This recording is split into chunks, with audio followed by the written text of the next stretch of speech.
What's up guys, and welcome to the first episode really of Pokémon Switch. Now I've got an introduction video out there if you missed that, so go ahead and watch that quickly to get an idea of what the series is going to be like. But for now and for today, we are going to be going over the first topic and question line we have for the series, which is release date. When do you think Pokémon Switch will be announced and then released, and why? I asked you guys this during the introduction and we had a very good few responses. Thank you everyone who responded, very helpful. A good sort of mix of next year, the year after, maybe in between, so it's really helped me formulate the arguments I've got here and sort of, not necessarily the arguments but the ideas as well, and a good few suggestions on other topics we're covering, and I've definitely got those listed down and should be going over them at some point. So thank you everyone who suggested topics and whatnot, and again feel free to put some more down. And of course at the end of today's episode we'll have another topic, question for the next one, which of course you can then talk about in the comment section as well. So what we're going to do today for the release date is first bring you over the previous patterns. We're going to look back at the last 4 generations and see how they laid out. How did they play out? Did they get like year after year, game done? Was it like a game, year break, game, and then sort of done? How did that all fill out? How did it all fall out? And then can we apply that to the new game that will be coming out on the Switch? And we assume the new generation. So for the moment, we are going to assume that the Pokémon Switch game will be a new generation and a new game itself. So we might talk a bit about this more in future videos, whether rather than going straight in with a new generation and a new region, you could have the Diamond Pearl remakes first, or a Kanto remake or a Kanto game first. Again, that's a future video, but for now we're going to assume it's going to be a new generation game, basically like Sun and Moon, X and Y, and that's generally how it works for a new platform. When we moved to the Game Boy Advance, we had Ruby and Sapphire. When we went to DS, we had Diamond and Pearl. When we went to 3DS, we had X and Y. So that's generally how it works. New platform, new games, new generation, new region, etc. So that's what we're working with. The other thing to mention before is the concept of how Game Freak works in terms of their teams. Now, we don't know much about the whole sort of production line and whether they are constantly thinking of new ideas for new games and whatnot, but generally what we do know is that there is an A team and a B team for their Pokemon production. And so what happens is their A team generally works on the big titles, so that would be X and Y, Sun and Moon, Pokemon Switch, we would assume, so like the new ones, the ones that actually introduce new things, are on new platforms and can sort of take advantage of new things. So obviously Sun and Moon wasn't a new platform, but you had full 3D, everything like that. So the B team then sort of comes in and does the cleanup, I suppose you could say. So they are definitely the ones that worked on Ultra Sun and Ultra Moon. They probably worked on Oras, I believe, and they do sort of the work alongside. And how they work as a group is, while the A team is then, the A team finishes Sun and Moon, and then the B team picks up and does Ultra Sun and Ultra Moon, which means from the time that Sun and Moon finish production, the A team will have been working on a Pokemon Switch title. So that's over a year already they've been working on it, maybe even more, because of course Sun and Moon didn't wrap production the week before it released. It would have wrapped a couple months before, so we might even be looking at a year and a half on the Pokemon Switch game, even more possibly, because as soon as Nintendo was planning their new console, they would feed out, especially to the big producers of games for Nintendo consoles like Pokemon, feed out information about the console so they can actually start at least planning and working. So while there might have been development going on, they could at least have an idea, and generally you assume that Game Freak have an idea for the next generation, and don't sort of leave it till Ultra Sun and Ultra Moon goes out and then think, okay guys, what are we going to do now? So that's the idea, that's how they work. So don't be under the impression that they've only just started working on the game now that Ultra Sun and Ultra Moon have released. They've been working on it for probably at least a year so far, or at least it's been in consideration. And obviously we were told during E3 it's in development, so it's a bit more than 6 months, more like a year, maybe even more than that, we don't know. But what we do know is that they work alongside on, side by side on games. They don't work one game at a time. So here are a few, first actually we'll go over the previous generations as I said we were going to, before I forget myself. So we're starting off with Generation 4. I'm not looking at anything before that because, it's better to look at the recent stuff as opposed to the old stuff, because of course looking at Red, Blue, Yellow's release patterns not really going to help us, since that was 20 years ago, and it might not reflect how the company and the game industry works nowadays. So we're starting with Generation 4, and you can see this is how the release panned out for Generation 4. The announcement of Diamond and Pearl was made in May of 2006, and the games were then released in September 2006. So, that's generally how the release happens. They announce it, and then maybe 6 months later, they release it.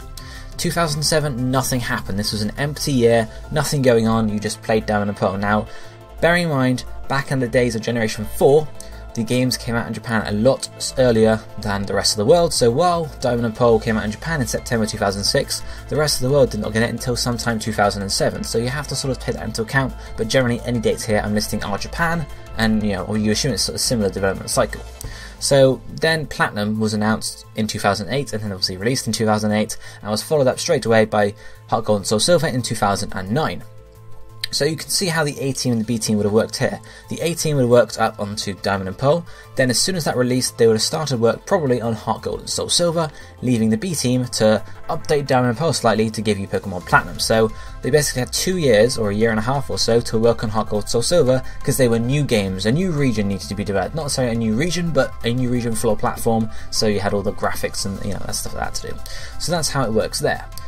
Moving on to Generation 5, of course, we can see you have just 2 sets of games here, just Black White, Black 2, White 2, and that was in 2010 it started, April 2010, released in September again very similarly, nothing happened in 2011, and then you had Black 2 and White 2 come out in 2012. Something to mention here is, again with the A team and the B team thing, what probably happened was after Black and White wrapped production, the A team might have worked on Black 2 and White 2 for a while, but they were then probably pulled off and put onto the X and Y team, because if we then look straight away to Generation 6, you can see X and Y came out the next year. So there's no gap between generations here, which means that the A team were definitely working on X and Y as soon as Black and White, or not long after Black and White finished, to leave the B team to do Black 2, White 2. Now of course Black 2, White 2 is slightly different because it's a bigger game than Platinum per se, but of course there were like 2 years there, so there was definitely time. X and Y, as we saw, was a 2013 cycle, January, October, followed up straight away by Omega Ruby Alpha Sapphire in May 2014, November 2014. And then we have 2015 being a blank year. Now I have included this in this generation map here for Generation 6 because technically it's still part of the generation. Generation 7 was not revealed, so it's still Generation 6 time, and it goes to show that generally a generation lasts 3 years. Despite the fact there's only 2 games, it still lasts 3 years. The gap is either in the middle or at the end to give you some refreshing time basically. Because imagine if Sun and Moon came out in 2015, for one, it might not have been as good as it came out to be in terms of graphics and whatnot, but of course you had 3 games or 3 sets of games in a row, whereas that's not actually happened apart from Platinum, Heart Gold, Silver, Platinum, Heart Gold, Silver, and then Black and White. Moving on, finally, the latest generation we have is of course Generation 7, which consists of Sun and Moon and then Ultra Sun and Ultra Moon again, year after year. So we had 2015 off, and 2016 is Sun and Moon, 2017 is the Ultra year. Now I have included 2018 here as an empty gap at the end. So as I mentioned, there's never been 3 games or 3 sets of games 3 years in a row, and that might have to factor into our discussion about when the Switch game is going to come out. So for the moment I've classed 2018 as a Generation 7 year, but that could change because there are a few extra situational factors to talk about here. So looking through your comments on the last episode, and of course just speculating and getting some ideas for myself, I figure there are probably about 3 different options for the Switch games. The first one being that they are announced in February of 2018, or February, April, March, etc., and then released November 2018 before the holiday season, so next year. The other option is they release or get announced towards maybe June next year at E3. You could have it announced, or maybe later on into the year, and then obviously released maybe late spring, early summer in 2019. And then the last option for Generation 8 being the fact that it's nothing happens till 2019. It gets announced and shown and revealed and whatnot in spring of 2019, and then finally releases in November 2019. So that's sort of the 3 options you've got. Late next year, early-ish 2019, or late 2019. And there are sort of factors, I guess, for either of them you could, on a scale really, on a sort of spectrum, talk about. So the reason they might want to rush out, not so rush out, but get out as soon as possible and have that 3-year, 3-game sort of block, is the fact that the quicker you put it out, the quicker you can keep riding the Switch hype train. We've had a hype train of Zelda on release, Mario Odyssey this holiday, and then we don't really know what's coming like next year. Are they going to have an Animal Crossing game next summer to sort of raise the wave again, or is the Pokemon Switch game going to have to be the one doing that? And that's good for both Nintendo and for Game Freak. It's good for Nintendo because Pokemon is another big seller, so it will sell a lot of consoles, especially in Japan. And it's also good for Game Freak because if the Nintendo Switch is doing well and it's still in the news and it's still hyped up, then of course more people are going to be inclined to buy a Switch to play the games on. So that's the reason, or one of the reasons, why you might want to have it earlier in 2018 as opposed to putting it off. Of course, the big reason though to put it off in 2019 is the fact that you actually finish the game. So a lot of people, talking particularly about Generation 6, feel that X and Y were unfinished. There was basically no post-game apart from like one town. The sort of graphics were not amazing, you know, they were good, but they weren't amazing. And people just felt the plot itself and other little bits and pieces here and there were just unfinished, and it was rushed out to sort of get on the 3DS.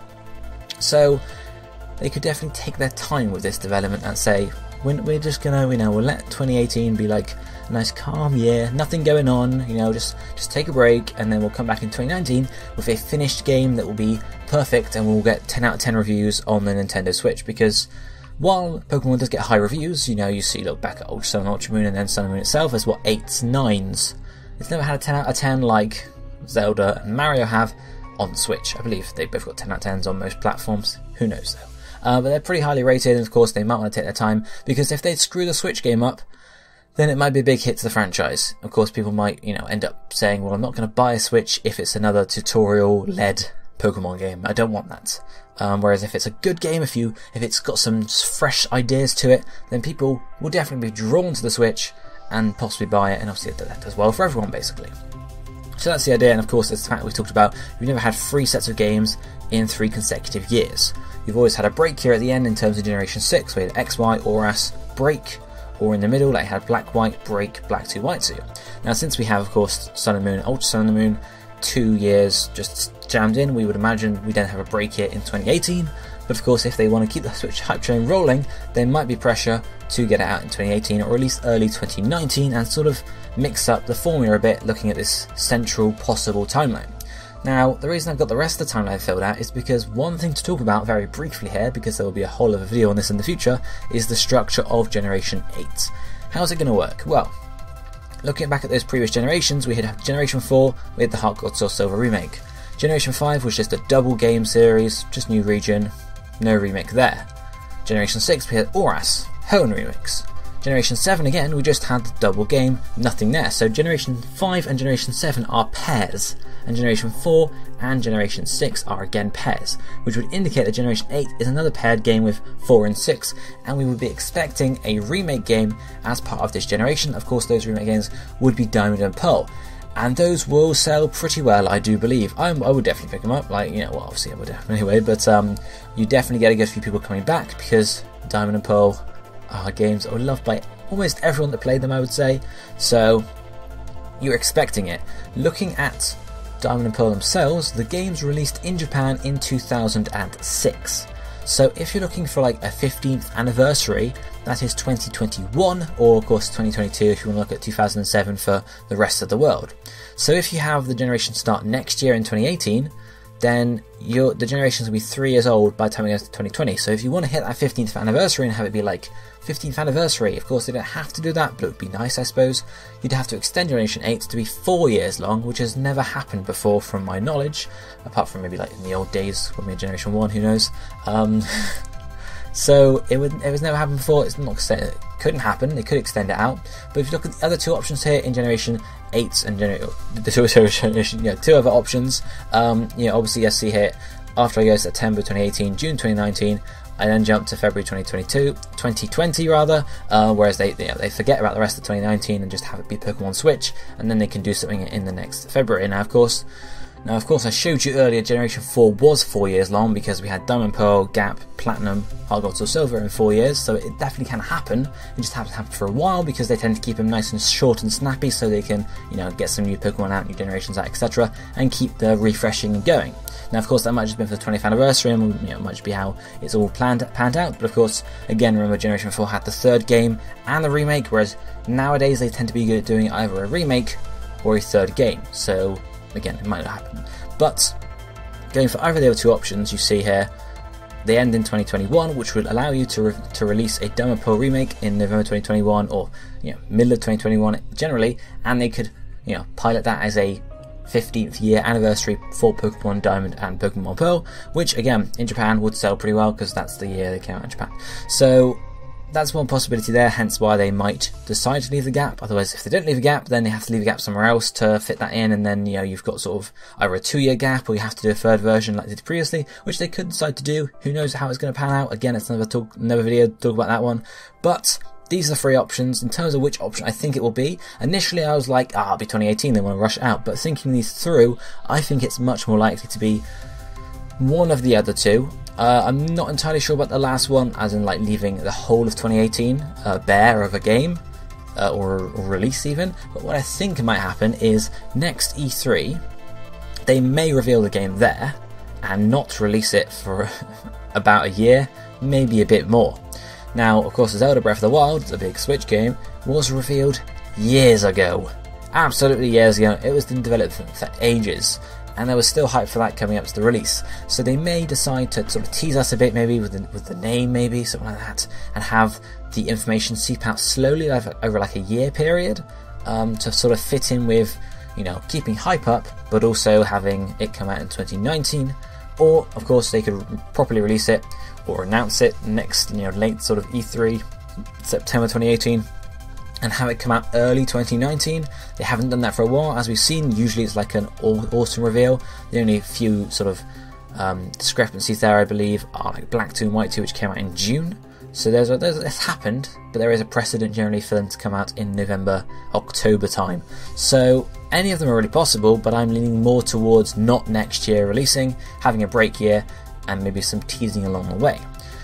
The other thing to think about as well is that the Pokemon Switch, the Switch itself, is not a handheld console. And again, there'll be videos talking about this in the future, but you can then talk about maybe how does that work? Pokemon's a handheld game. It's always been, at least for core series. Well, we know what Nintendo does with their little consoles. They have loads of different versions, like the DS, the DS Lite, the DS XL, the DS Lite XL. No, it wasn't that one.